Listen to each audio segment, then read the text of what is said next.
Hi, I'm Spencer Harte, and this is Heart to Heart. I'm so excited to introduce you to my first ever guest, a very special guest, voice actor Andrew Russell. Yeah! Woohoo! The crowd goes wild. Welcome to Heart, Andrew. Hey, thank you for having me. I really appreciate it. It's nice to see you. Andrew is an incredible voice actor. He voices the blue hair, guitar playing superhero Luca Convent on the hit TV show Miraculous Tales of Ladybug and Cat Noir. Yeah! Luke is the best. He's my favorite character. Hey, there you go. You got the shirt on. Way to go. I didn't prepare. Wait, no, I do have this hat. Look at this hat. It's a miraculous ladybug culture fly hat, but I have headphones on so I can't wear it. It'll mess up my hair. Yeah, That's okay. Thank you for having me on your show. I really appreciate it, Spencer. no problemo. I'm Hey, excited to have you. I'm super. Oh, speaking of, wait. First of all, everybody should know that Spencer has been a really awesome person in my life thus far, and made me this awesome pin. I don't know if you guys can see that. There it is. It's a little Luca pin. Wait, hold on. It'll clear up there. It's a little Luca pin. You see that? And I keep this pin close to my side, right over here. I have a little Luca shrine with little trinkets that people have given me over the years of my favorite things, and that's one of them, and I keep it close by. That's so awesome. Yeah, I love it. If you haven't seen the show, if you haven't seen the show yet, you're really missing out. It got everything: a love square, superheroes, villains, music, a lot of emotional highs and lows. It really got all. Can you tell a little bit about the show and character that you A play? absolutely. So, Miraculous Ladybug is an amazing show that has brought so much life and joy to so many people around the world. It follows the adventure of Ladybug and Cat Noir, and the character that I play, his name is Luca Cofain, and he is actually, he's also holds a miraculous called Viperian, and basically what happens in the show is you see Marinette and you see Cat Noir or Adrian go through all their adventures, and they have a bunch of friends and sidekicks and all kinds of people. And Luca is one of those people. He's one of the close friends of both Marinette and Adrian. And I've been in the show for 4 years now. It's been pretty great. Wow. And where can people watch the show? They can watch it all over the place, really. They can watch it on YouTube, on Netflix. I'm sure it's on Disney somewhere floating around. They can find it all over the internet. Just take a look and search around on your favorite uh, way to consume videos and media. Season 4 had ended. It should with such a cliffhanger. Are you I working know. on it now? Are you Am working I on work? season 5? Oh, I am working on season 5, and it's. I gotta tell you, I was blown away by what they did at the end of season 4. It was really, really cool, and there was a lot of like mystery and things happening around what happens with my character Luca and what he knows and what other people don't know without giving anything away, and really I'm looking forward to seeing in season 5 if we develop that at all and like what happens next, because there's so much potential of what's going to happen. I am so excited to share with you guys. Can you give us a little teaser what's gonna happen? Maybe this is for the hardcore Miraculous Ladybug fans. Maybe the cucumber will remake an appearance. Woo! I love the cucumber. I'm a cucumber. Look, look at the cucumber! Hey, you nailed that. That was a great impression. I know you're in a game called Genshin Impact. It's a really popular video game right now. I'm playing it too. Are you working on anything else right now? That's awesome. Yes, I am. I actually have a session today and on Monday for a really popular game. I can't tell you what it is because I signed what we call NDAs, a non-disclosure agreement, where I can't really talk about it until it comes out. So this is a really exciting game that I'm going to be sharing with you. But I will tell you, it's kind of like in the world of like Genshin Impact. I loved working on Genshin Impact. I actually played a bunch of characters over a variety of different sessions for that game. You can find me all throughout the world. I actually got to voice the character. His name is Yosurf, which is this little boy's lost dad, and it was really funny because I stream games on Twitch sometimes, and when I first started playing Genshin Impact, I found the little boy in the game, and I didn't know that I was going to play his dad. And I started going on an adventure, and in this adventure, you find these journals, right? And these journals, like, they have stories, and the dad's like telling, like, "Oh man, I'm climbing up the mountain, and I hope that I make it okay. I love my family," stuff like that. On my Twitch stream, I was just playing around, reading the lines as if I was his dad, who at the time wasn't in the game. And then when I got cast into the game, I went into the session, and the casting director and the director said, "You're gonna be playing Yosurf, who's the Lost Boy's dad." And I was like, "Did I will this into existence? What happened?" It was amazing. So I had a great time doing Genshin Impact. That was a lot of fun. Do you like voicing animated shows or video games more? That's a tough question because I really enjoy animation for a lot of the high energy, over the top, like really fun charactery sort of work. And then I love video games because they're much more grounded in a cinematic universe. So things like Genshin, or even this game that I made called Lost Ark, it's very cinematic in their storytelling, although the character is still really heightened and really like over the top dramatic sometimes. uh that character still lives in a very grounded place. So approaching it from an actor's perspective, it's much more challenging and much more exciting for me to play a video game character because I get to really dive into like the voice of a Umarian dwarf in the distant lands of Arcasia, or a goofy character, but I have to make them realistic, and that's a challenge. It's very difficult, but it's a lot of fun. How do you become a voice actor? Do you always want to be a voice actor? Isn't it your dream? Of course, yeah. I've always wanted to do voice work. When I was in 7th grade, actually, I started playing video games a lot, and something clicked like that in my brain once I was playing a game, and I heard the characters, and I said, "Those are people getting paid to be voice actors. Like, this is a career."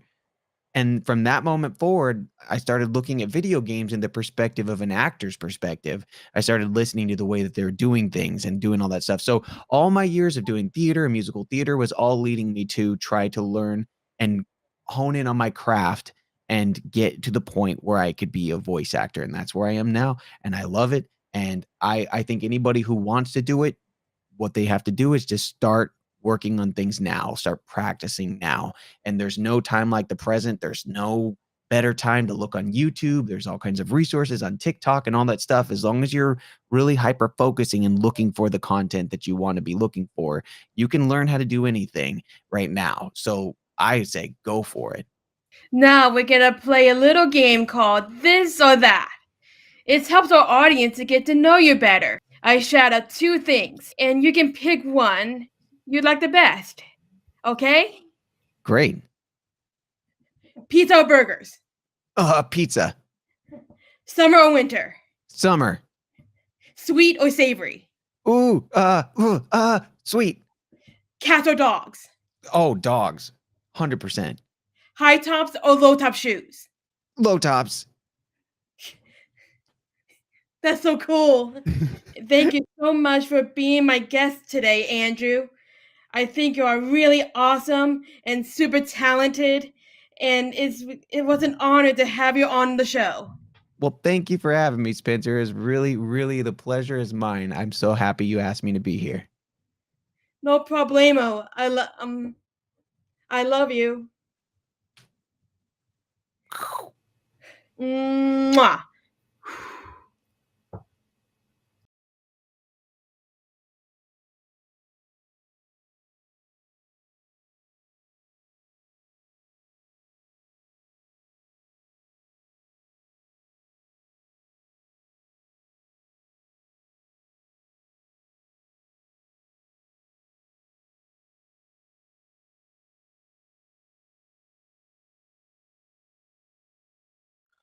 Hi, my name is Chris Tenney. I am an actor and stand-up comic. I've been in dozens of commercials, a few films, and I've performed at a few comedy clubs in Southern California. Oh, and I am also autistic.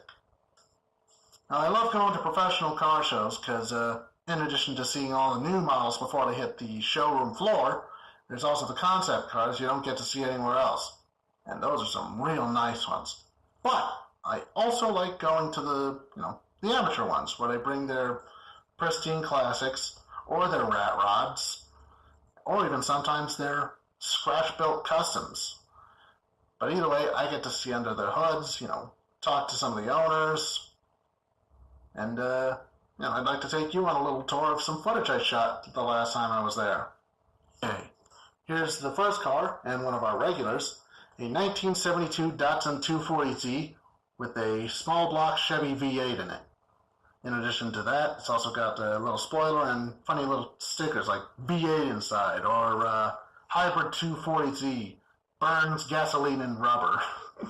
Yeah, that's a good one. Oh, and it's also got a nice little roll cage. And here we have a Corvette. Not much to say about it. This one looks pretty stock, except for maybe the paint job. So we'll move on to the Trans Am next to it. Not much to say about that one, admittedly, but it's also got a very nice interior, and is also one of our regulars. Looks to be a 79 model, I think. Yeah, definitely a 79. And, let's see, Kathy's, may or may not be a Dodgers fan, but either way, definitely a nice car. Possibly custom interior, too. And of course, there's some funny little fuzzy dice there. Can't have a classic car without fuzzy dice. And next to that, we have a Ford Fairlane, Crown Victoria. Looks to be a resto mod, judging by the wheels and the steering wheel. So, but it looks absolutely gorgeous. Good old chrome and two-tone paint. Hard to go wrong with that look. Probably a 56 model, actually. Definitely 56. Oh, and of course we have one of those old Ford two-door sedans. Another resto mod by the looks of it.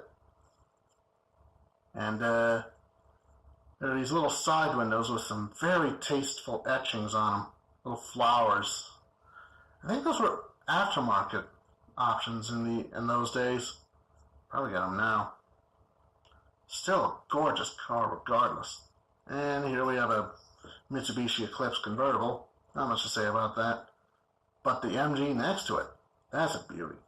And it may or may not be imported, which is weird because of and the National Rambler wagon. That's always nice. And of course there's another Crown Vic. Can't tell if it's a rat rod or if it's just a restoration in progress, though. Then we got to speak with the owner. But next to that, we have a very nice Malibu Super Sport convertible. Nice black color, white interior. Well, cream, I think. But yeah, definitely gorgeous. And of course, there's where I tried to film on the side, so sorry about that. On to the car next to it, we have a Studebaker. Probably a Hawk of some kind, but the hood is kind of throwing me off, so it might be something different entirely. Maybe a different year. I don't know. Definitely a Studebaker, though. I know that. And speaking of Studebaker, we have an Avanti next to it. Avantis were, there's a whole thing about them, but this model was built on a 2005 Ford Mustang chassis. And unfortunately, the company would go into bankruptcy a year later, just like its parent company, Studebaker. Shame, really. Beautiful cars. Oh, and here we have a 1957 Chevrolet Nomad. A station wagon version of the venerable 1957 Bel Air sedan and coupe, and convertible. I don't think many of the Nomads were made in comparison to Bel Air. Can't remember. I'll have to look it up later. But either way, it looks mostly stock, save for the wheels and steering wheel. I think the engine might be stock too, but heavily modded. Oh, look, there's an aftermarket tachometer. Neat. And of course, fuzzy dice, because, as I mentioned earlier, can't have a classic without fuzzy dice. Oh, yeah, that's definitely a clean engine bay, regardless. Oh, and another Nomad. This looks to be a panel wagon version. I'm like, but, yeah, definitely a panel wagon version. Guy's probably a rod, drag racer. Oh, and of course, there's some really nice zoomies coming out the bottom, near the back tires. Absolute beauty. Gorgeous cream color, too. Can't tell if the panel van's a custom thing or not, but whatevs. Oh, and of course, we have a nice hot rod. Real beauty. Nice black. I don't remember much, but I talked with the owner. Real nice guy. Works at the VA, served in Nam. Real fun guy from what I could tell. I can't tell if he built it, can't remember if he built it recently or not, but, oh, there's a very lovely current gen Allenter. It's got that really nice Hellcat logo on the rear quarter. Oh, and of course there's a 1974 AMC AMX Javelin. Or was it AMC AMX Javelin? Either way, this thing still looks as stock as the day it rolled off the assembly line. So yeah, credit where it's due for the owner managing that. And of course it's a real nice car in its own right. And of course next to that, we have ourselves. Oh wow, that was a nice interior. Yeah. And of course, next to that, we have what looks to be a Restomod Camaro. Or at least I'm assuming it's Restomod, judging by the modern wheels and brake pads. But yeah, actually I'm pretty sure that's a Restomod. Real beauty. I can't tell what that shade of blue is though, but I like it. What does that mean, Restomod? Oh, Restomod is basically where you restore a car with a number of modern components. New brakes. Oh, and here we have here we have a Mustang Fastback. Most likely a regular Mustang, but it could be a GT350.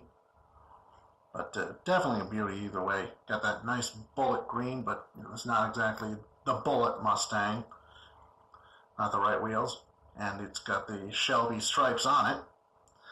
Real beauty. Oh, and speaking of Shelby, it's got one or two stickers regarding him. Carroll Shelby. And when you say bullet Mustang, what do you mean? Oh, the Mustang from the movie Bullet. That certain green. Oh, there's a T-bucket hot rod.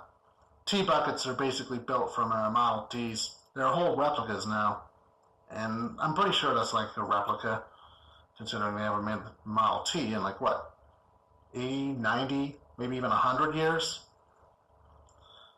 But it's always possible that might have been passed down through the family, but I'm willing to bet it's most likely a replica. Oh, and of course, here we have a 1957 Ford Thunderbird. Pretty much everything is stock. Not a single ounce of new stuff except for the interior, but even then, that's that's a factory color, at least according to the owner. I got to talk with him. He managed to do a good job with this one. Even the vintage radio and radio antenna works, which is pretty much awesome in itself, because I don't think that is easy at all. And that's the end of that particular tour. I hope you enjoyed seeing cars old and new, and I hope I sparked an interest for you. Here's to hope, and I'll see you at the next show.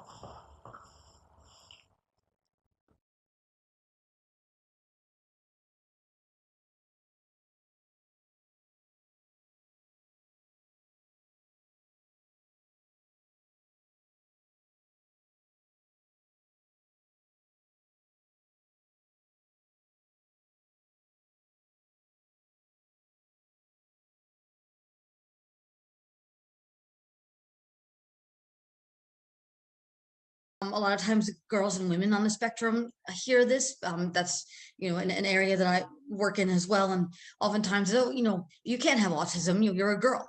And again, that is just out of the diagnostic ratio of 4-to-1, with more boys than girls being diagnosed.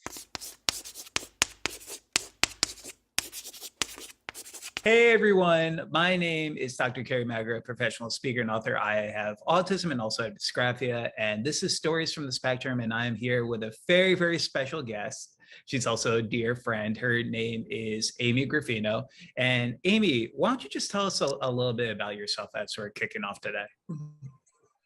Sure, Kerry. Hi, everyone. My name is Amy Gravino, as Kerry said, and I am a relationship coach in the Rutgers Center for Adult Autism Services and an autism sexuality advocate and professional public speaker.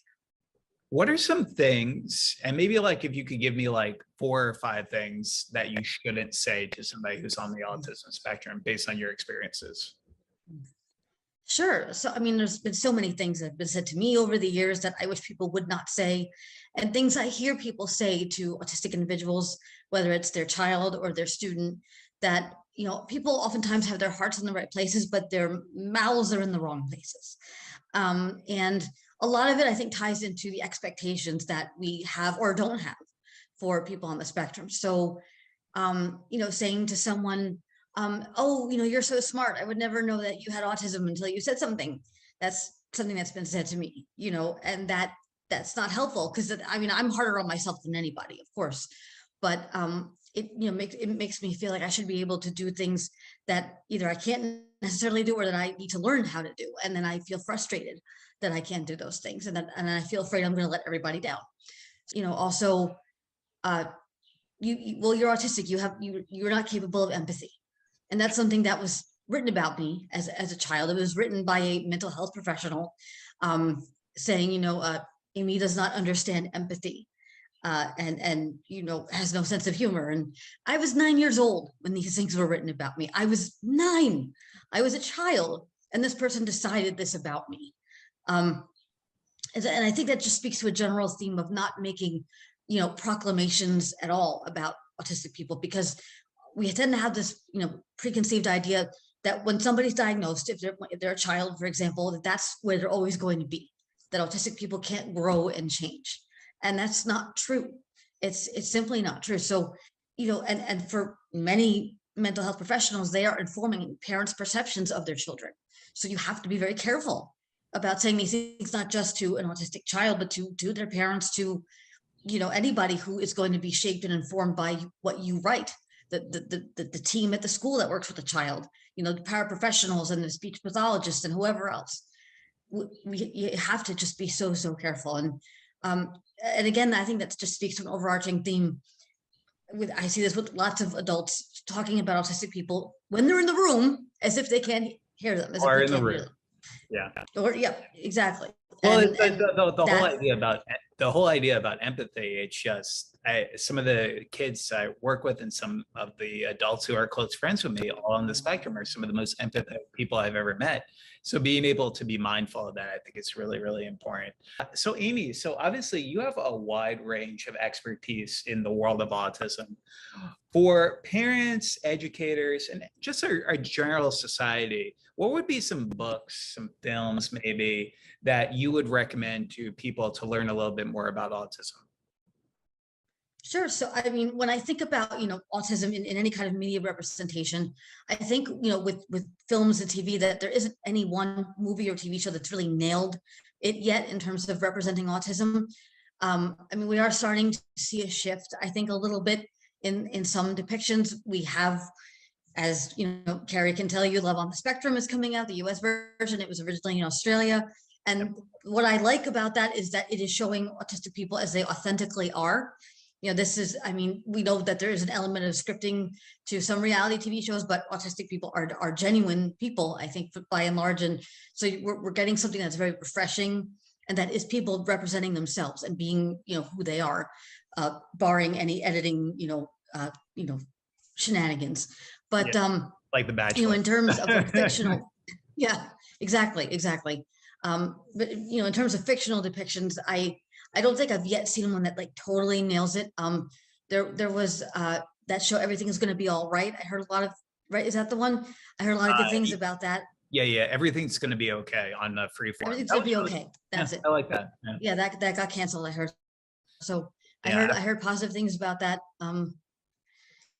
But you know, in the books, there's a lot of books that are written by people on the spectrum, which is like a really great thing. I think, you know, there's so many books you can read about autism, but you get something really different and really raw and authentic when you read books that are written by autistic people. Again, Holiday Wiley's Pretending to Be Normal is a seminal book. It's absolutely outstanding. Temple Grandin, Thinking in Pictures, was one of the first, I think, that came out written by folks on the spectrum.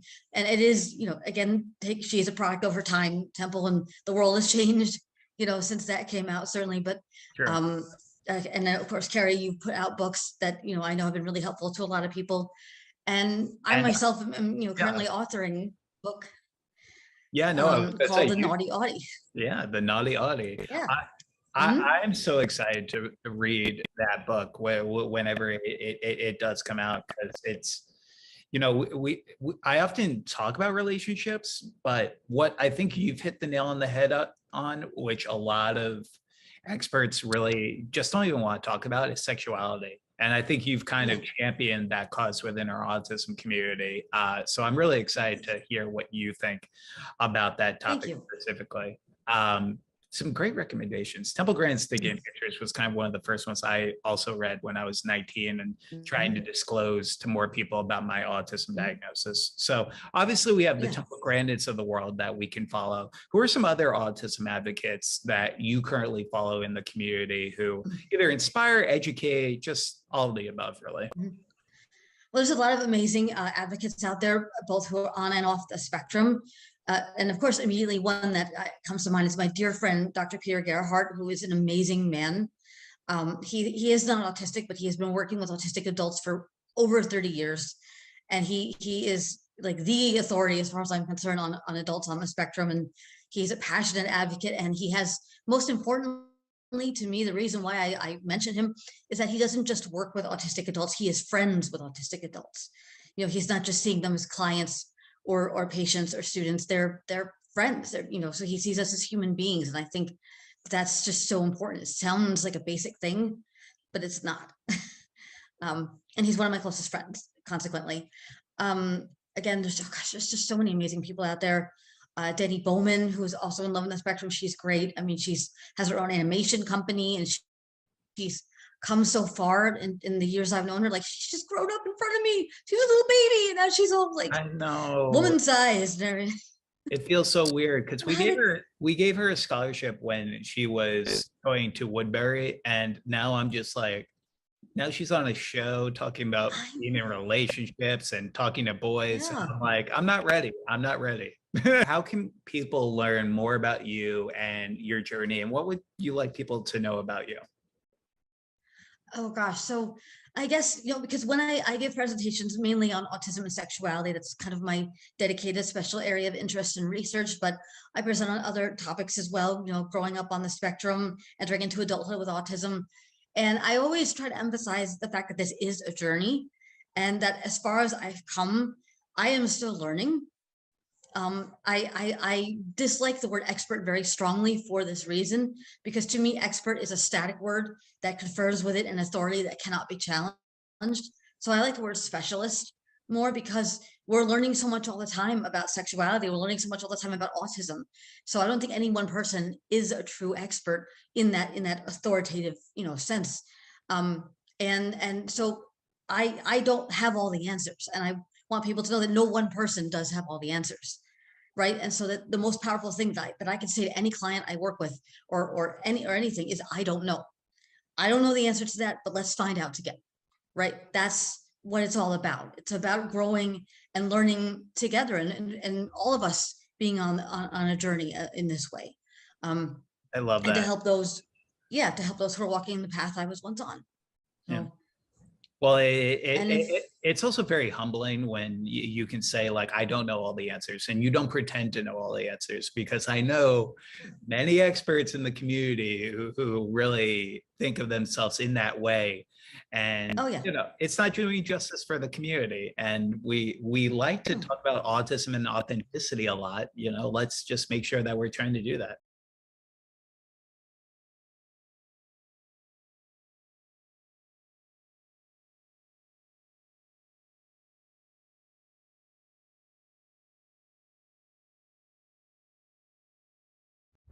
Hi everyone, it's Stephen Gaiber, the Autistic Traveler, and today I'm going to give you a tour of downtown Orange to see the vintage like this is. Have a good time. Orange Historical District is a one-square plaza and contains many of the historic buildings that were created in Orange's incorporation.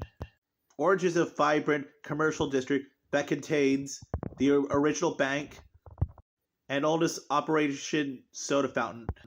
This historic district was placed on the National Register of Historic Districts in 1997 and is the largest National Register historical district in California. The city of Orange was incorporated in April 6, 1888, during the city reform area of urban planning. Orange dates back to 1869 when lawyers Andrew Chapman and Alfred Glassell accepted the land from Rancho Santiago de Santa Ana as legal fees. In the summer of 1871, Captain William Glassell drove a survey and called it Richland. Following this event, the Old Town District was found in this plaza. This town was originally called Richland and was changed to Orange in 1873. When they applied for a post office in the town, but discovered there was a town called Richland in Northern California. Legend has it that this town was named after during a poker game, but it was really based on promotional value. Oranges and other semi-crops were found in this town, which is probably why it got the name Orange. And they also were considering splitting this part into a separate part of Orange County, into 2 counties. Let me tell you why I'm visiting the antique shop so much, because it was my favorite highlight of the day. And I love seeing Robin Williams as the genie. You should buy that.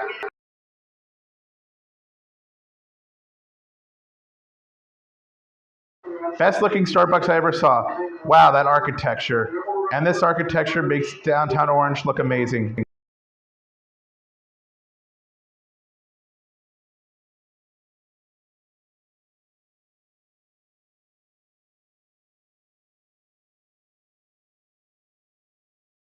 Welcome to downtown Orange.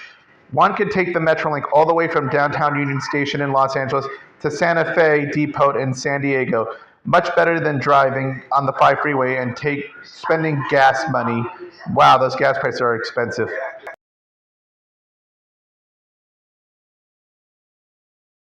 Wow, look at these antique cars. They're very nice old looking cars. Thank you for checking out the Orange Circle with me. I hope you had a good time. Oh look, a mariachi band trying to make money. Antique shops. Wow, this was better than I thought.